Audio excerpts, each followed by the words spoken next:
महाराष्ट्र विधान परिषदेचे विरोधी पक्षनेते माननीय अंबादासजी दानवे साहेब यांच्याकडून या कार्यालयास एक पत्र प्राप्त झाले।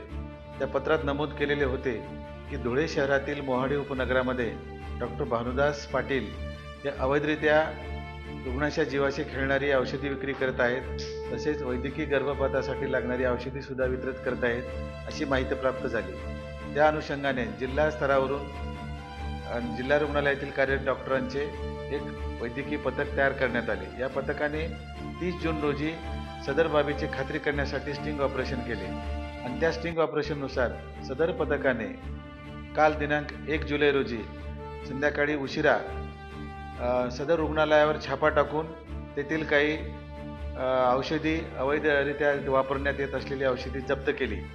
त्यामध्ये वैद्यकीय गर्भपातासाठी लागणारी काही औषधी आढळून आलेली आहेत आणि त्यामुळे त्यांच्यावर MTP ॲक्टनुसार पोलीस स्टेशनमध्ये गुन्हा दाखल करण्यात आलेला असून पुढील कारवाई सुरू आहे।